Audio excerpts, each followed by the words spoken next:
do this job, for the most part, you don't need a lift, you don't need this oil thing. Jack it up, change it yourself. But if I have a lift and a big garage, it'll be a little easier for me.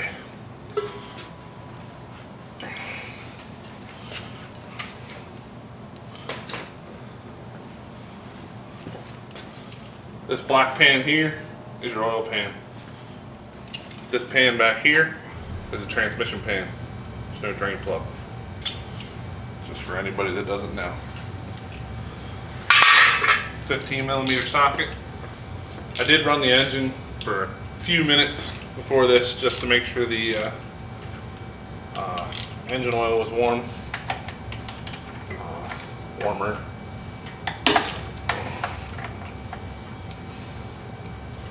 Loosen it up.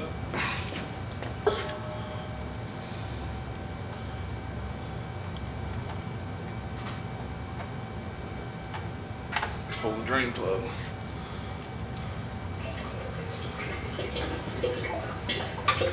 Let that drain. You also will need oil filter pliers. These I got these at Walmart. Pretty cheap. They're just in the oil filter section, and they work really well. So we'll let this drain all 8 quarts. This truck holds 8 quarts of oil. Well, 7.8, but just put 8 in it. That's what everybody does. For those of you that do have a lift in your garage, whether it be a 4-post or a 2-post, this oil catch can thing is a Harbor Freight item.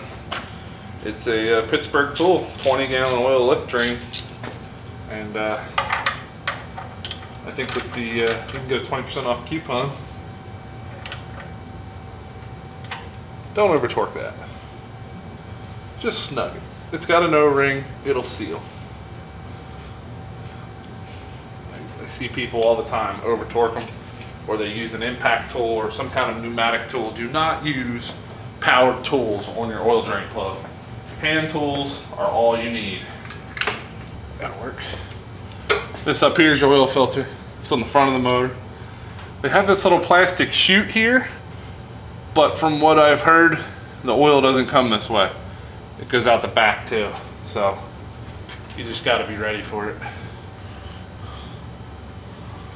That white thing right there is the oil filter. So get up in here with our tool.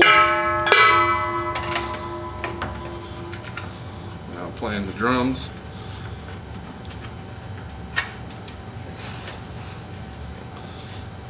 Luckily the guys at the Ford dealer didn't put this on super tight, so.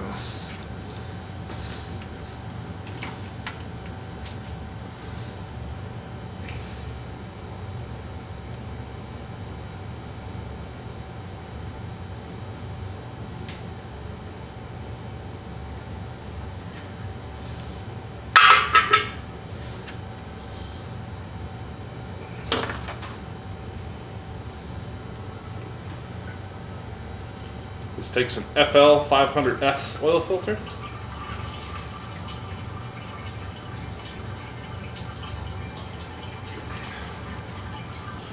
So I said the oil filter was a Motorcraft one, and it's a FL 500S, which this one doesn't look like.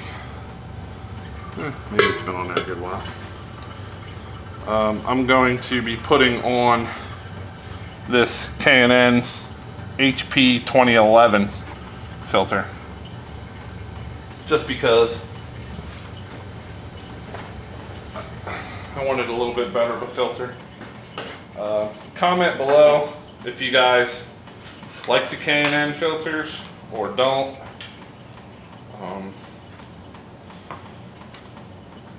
I don't like Fram filters. I won't buy them anymore. I usually buy Purelator filters.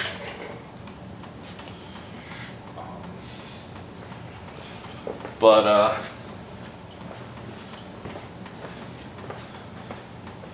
I saw the K&N and I was like, let's give it a try. So you're going to want to take some new oil, outlet bag and put it on here. Put some oil on there. And I always like to put a little bit of oil in the filter itself, if you possibly can. This one goes on sideways, so you're only going to be able to get a little bit in it.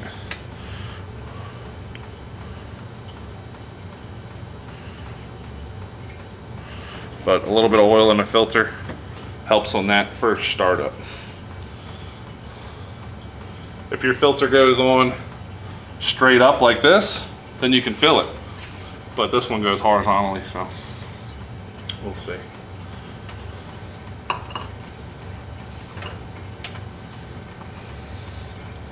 This filter looks like it's a little bit taller than the Motorcraft.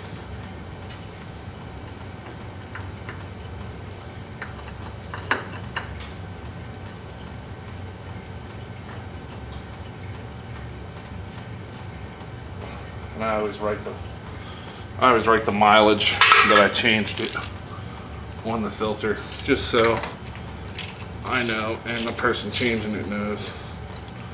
They do have a nut on here, so you can use a ratchet, but I like to get it as tight as I can by hand, and then just give it a little bit of snug and make sure I can't loosen it by hand. But you don't want to kill it, because you can mess it up. Dry out this little plastic tray that doesn't seem to work, just so it doesn't keep dripping oil all over the ground. Now we're going to fill it up with oil.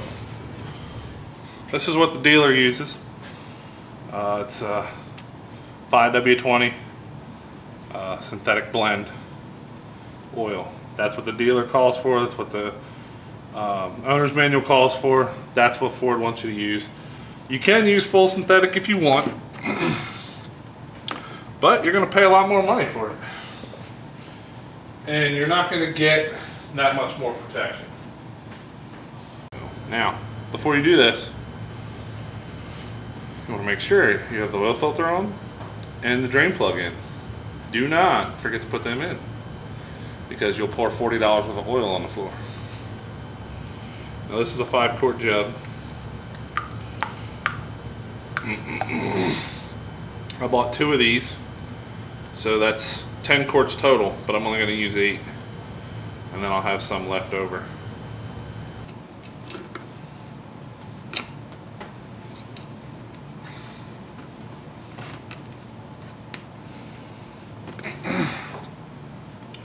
Now what I like to do is, so I have 5, 6, 7, 8, so I need to pour 3 quarts in. So I'll just pour and keep checking the sight glass on the side of the jug here.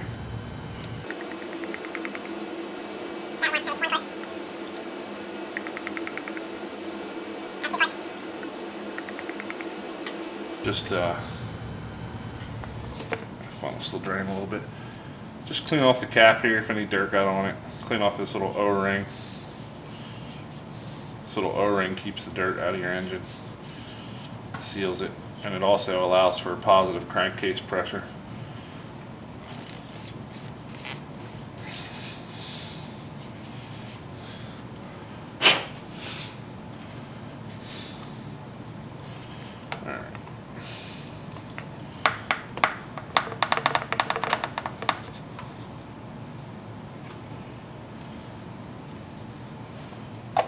Cap back on, get rid of the funnel. What I like to do is when I start the engine for the first time, I like to keep a close eye on the oil pressure gauge, just to make sure it builds oil pressure.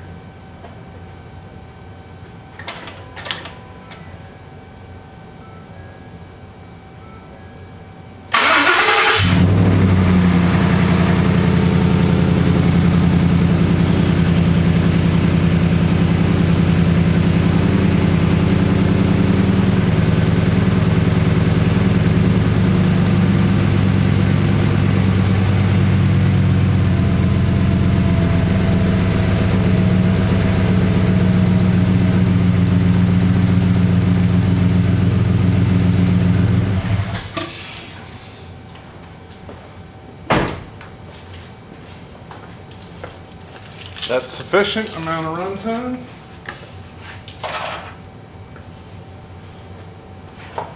And now we'll check the oil. Let it sit for a minute.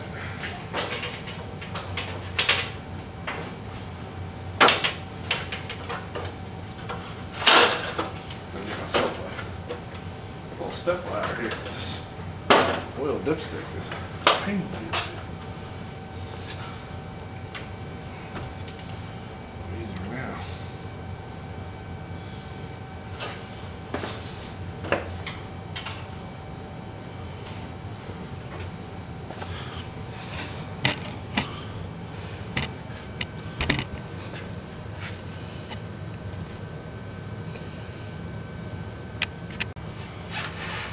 Pull it out. Oh, we're only halfway up the hatch mark. So it looks like we're going to need a little bit more. So we're going to add a little more oil.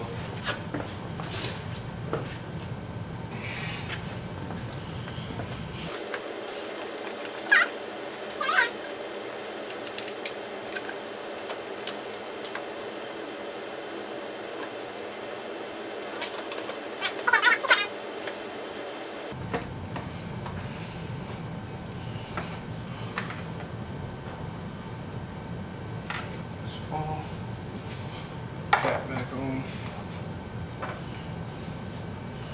Wipe up the one little drip.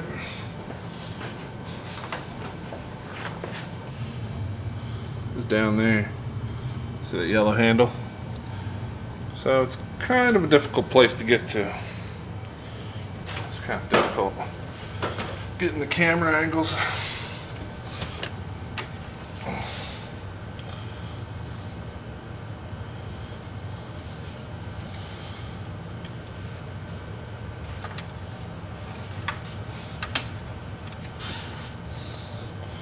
There we go. It's right there. Alright, so now we're going to go in the truck and reset the oil life. And I got you portable here in the handheld. So you're going to turn the key on to the run position. It's going to do its thing. Gotta love the built Ford Tough animation. Alright, so you're going to want to go down to settings, vehicle, scroll down to oil life reset and set it, press and hold, set it to 100%. Oil life set to 100%. That should be it. So I should go down here, do a system check, hit OK, oil life 100%, brakes OK, trailer brake controller gain, fuel level, blah blah blah. But your oil life is set to 100%. Now I believe this truck is set up to do a 6,800 mile interval between oil changes. I don't do that. I usually do like, I don't know, maybe around 5,000 miles is when I change it. But that's usually what I do. So that's an oil change on a 2011 through 2014 5-liter Coyote engine F150. So hope you guys like this. I'm going to try to put out some more in-depth content on this channel. So please watch, like, and subscribe. Try to get above 1,000 subscribers. If we get above 1,000 subscribers in the next few ish months, whenever it happens, I will choose a random subscriber and send them a gift. We'll do a little 1,000 subscriber giveaway.